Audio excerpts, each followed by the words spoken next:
Well, welcome back to my channel, everybody. Chris Gault here, Healthy Living with Chris Gault. I'm also the author of My Journey to the Fountain of Youth, and it's a book that you can get it has a lot of great tips on how to look and feel as young as possible as you age in life, and you can get that book on Amazon if you so wish. So today I'm starting week 8 of our vlog of our healthy, plant-based, vegan lifestyle. We're still going strong. We're still on this diet. I don't see us dropping it anytime soon. It's a whole different life out there now with the whole coronavirus going around. I hope everyone is staying safe, and I hope everyone's living the best life that they possibly can live. And I'm going to get right to it.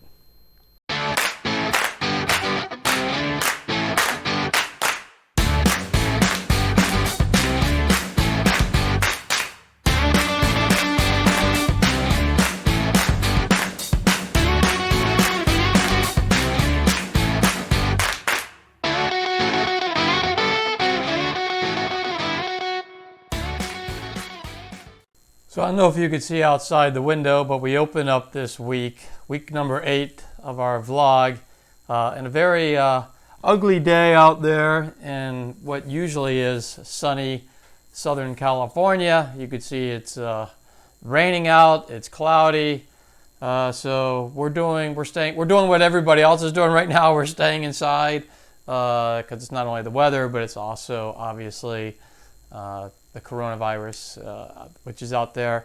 I hope everyone is staying safe.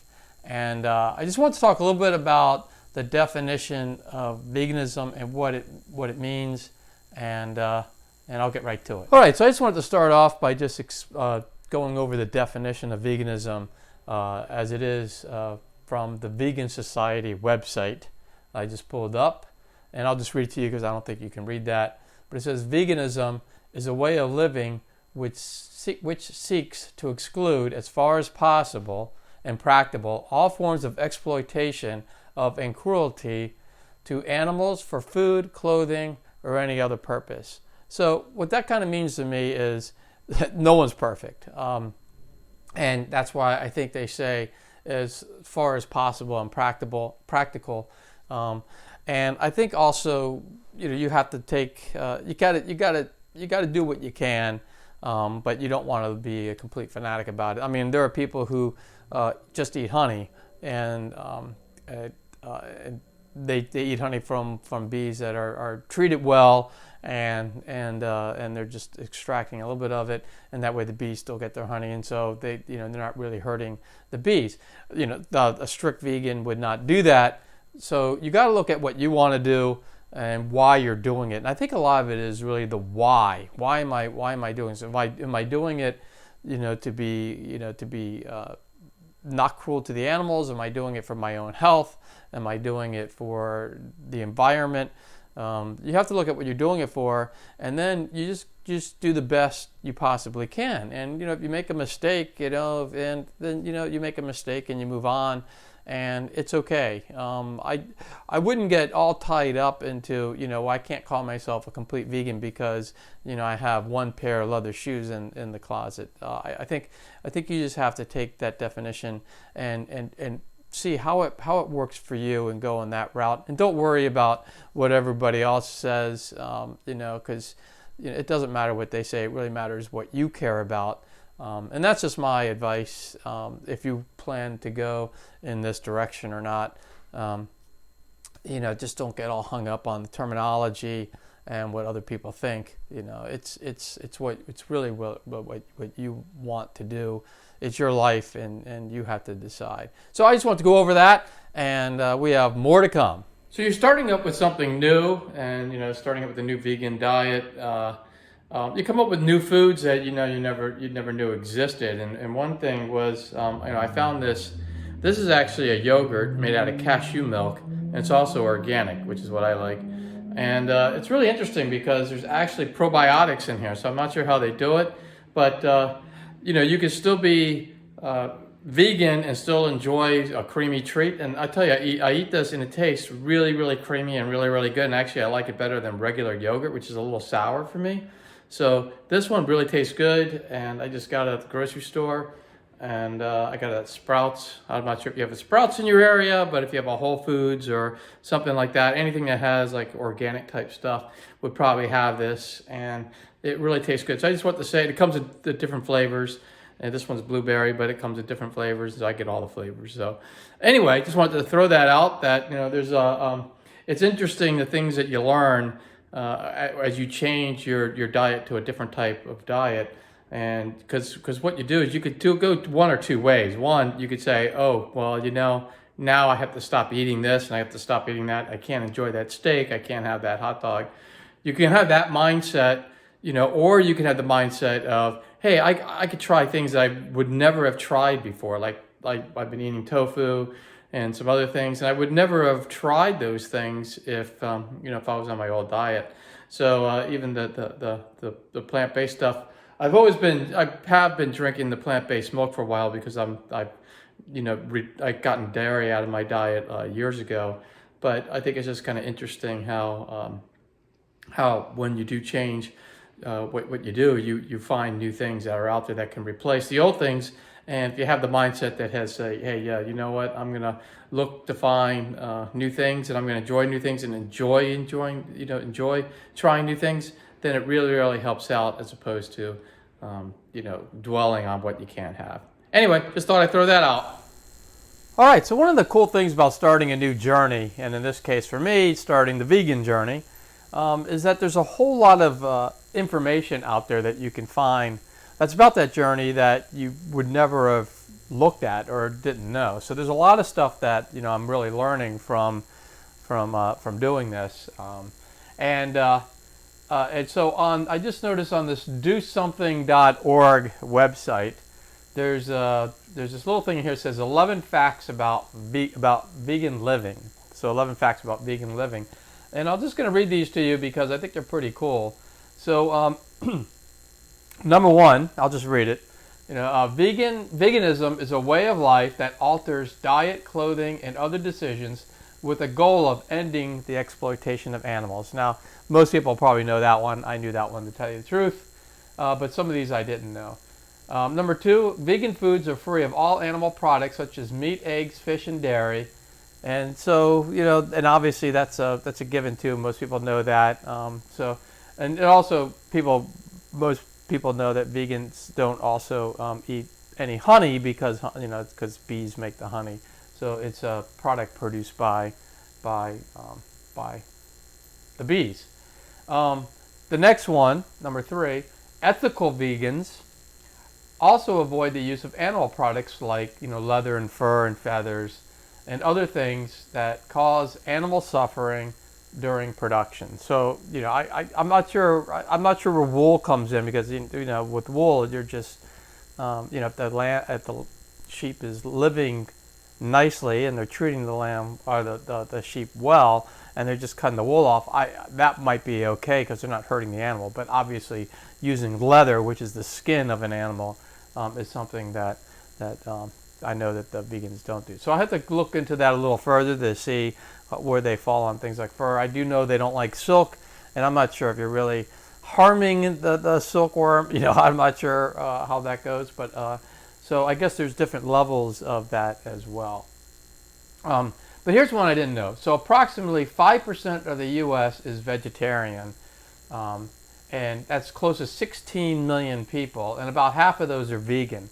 So there's about 7.5 Americans abstain from all animal products. So that's pretty interesting. About it says 7.5 million people. Now I know that obviously the United States has over 300 million people, so it's a small percentage of the people out there, but it's still a pretty big number of people though that follow this. Number 5, vegan living often reduces the intake of saturated fat, animal hormones, and cholesterol while increasing the intake of fresh fruits and veggies. This has the potential to reduce the risk of cancer, diabetes, obesity, and heart disease.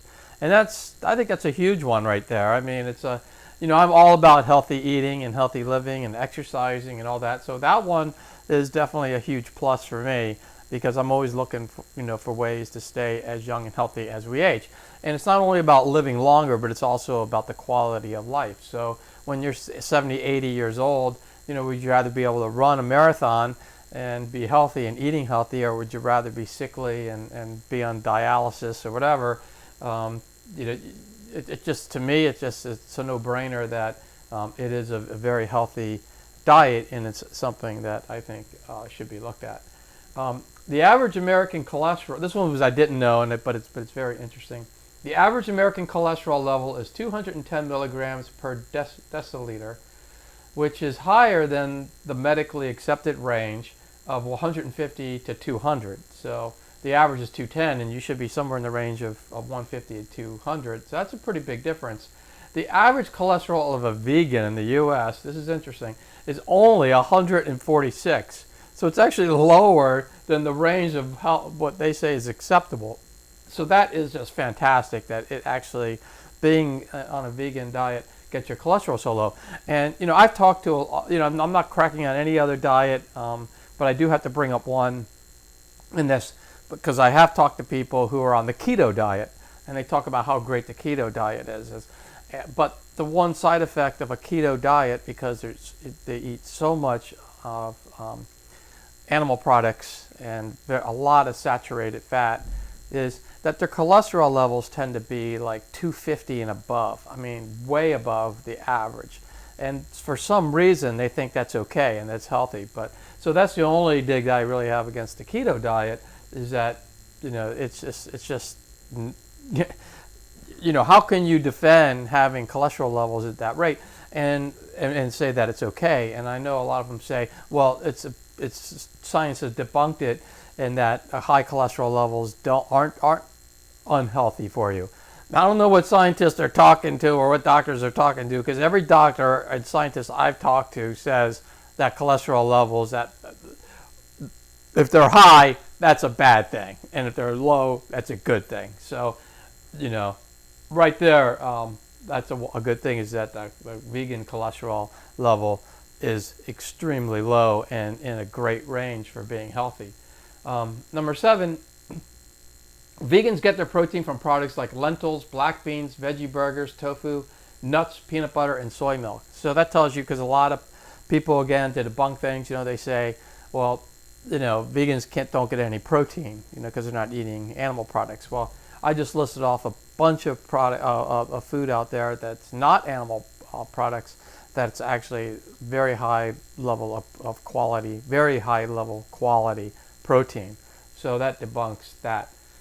Number 8, because vegans don't consume dairy products like milk and cheese, they intake calcium with foods like broccoli, bok choy, Chinese cabbage, collards, kale, and calcium fortified orange juice. So you can actually get your calcium in if you're a vegan. You don't have to consume animal products to get calcium. I gotta move this up. Number 9 says vitamin D is required to absorb calcium from the digestive tract and incorporate calcium into bones and teeth. But vegans don't consume much of it in their diet. To compensate, and actually what I read is that most people don't, even non-vegans don't get a lot of it in either. So, but most of the people who don't get enough vitamin D, you can get it. You can expose yourself to natural sunlight or take a vitamin D supplement, so you can get away with it. I tend to like to get the sun. You get like 20 minutes in a day. You're getting good exposure to the sun without doing any real damage to your skin. So that's a way to go to get your vitamin D. And I'd like to get it more naturally, even though I do get vitamin D in a supplement, because I do take a supplement too. Vegans tend to have a lower rates of cancer than meat eaters and vegetarians. For example, vegan women had 34% lower rates of female-specific cancers like breast, cervical, and ovarian cancer. Similar results were found in men for prostate cancer. So that's a plus, obviously. 34% is a huge number. And hey, I'd rather be on the side of not having cancer than having cancer. So I like that part. And then the last one, number 11, a study done by Nobel Prize winner Elizabeth Blackburn found that a vegan diet caused more than 500 genes to change in 3 months, turning on genes that prevent disease and turning off genes that cause cancer, heart disease, and other illness. So it actually, eating vegan will help change your body to help defend yourself against bad diseases like cancer and other things. And that's why it's such a healthy diet. So when people say vegans they're not living a healthy diet, they don't know what they're talking about. They're just saying that.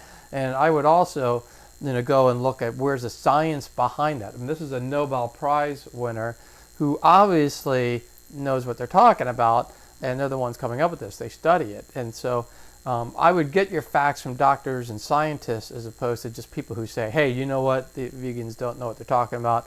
They're losing, So I'm just saying, you got to go to the source, and you got to look at the source of where you're getting your information from. And you'd rather get your source from people who actually have studied this stuff and know it, as opposed to getting it from, just anecdotal stuff where people just say, hey, that doesn't mean anything, whatever, or it's a conspiracy that they're saying this, But so anyway, I just wanted to throw out those facts. I think they're pretty neat. And again, the reason why I'm really throwing them out there is because I think this is very interesting that when you start something new, you tend to look at the details in it and you tend to find new things and learn new things. And I'm learning an awful lot being on this. So I just thought I would share that stuff with you. All right, so I'm just getting dinner prepared tonight. Again, I'm doing something pretty simple, and I will show that to you right now. So just very simple. I'm just sauteing some, this is onions, orange peppers, because I couldn't get any red peppers, they were out of them. Some rainbow carrots in there, that's why they're different colors. And mushrooms. I'm going to throw some spinach in there. And that's going to, we're just going to saute that up a little bit with some spices. And then I'm going to put that on top of some cauliflower rice. And I'm going to throw also some edamame on top of this when it's all said and done. So that's going to be tonight's dinner. Very healthy, very high in protein with the edamame, and it's going to taste great. All right, so you can see I actually forgot. I put in broccoli and cauliflower in here too. I added, so I have on the bottom, I have cauliflower rice, and it has a little bit of mixed vegetables in there, so we're going to have a ton of vegetables here. Then I had that vegetable medley that I put together, but I forgot to tell you that actually I put broccoli and cauliflower in there too, so now I got a lot of cauliflower, I guess. And then I put in the edamame on top. So this is going to be a high protein, very, very nutrient dense, delicious dinner. So let's see what it tastes like.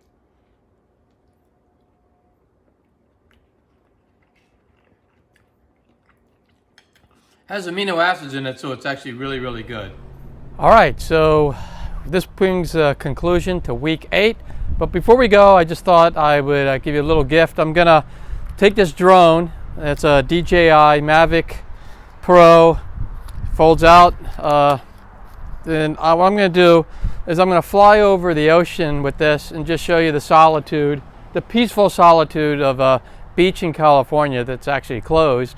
And you won't see anybody on the beach, but you'll see the beauty of the beach. So I thought I would leave you with that, and I just hope the best for everybody. Stay safe. Hopefully we'll get past this the coronavirus pandemic soon, and we'll be able to get back to our regular lives. Then I'll show you the drone footage of the beach when it's packed.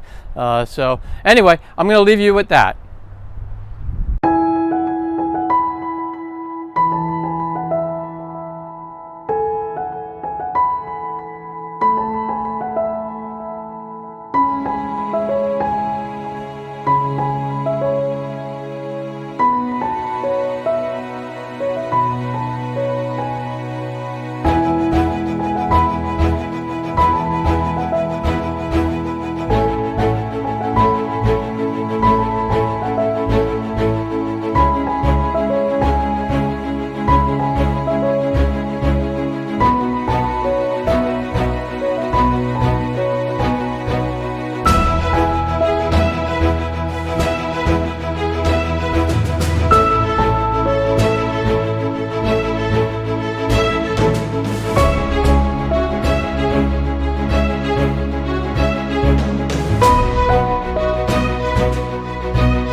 If you like this video, please click on the thumbs up button, and also please subscribe and click on the notification button to get all this great content that's coming up every week. Thank you.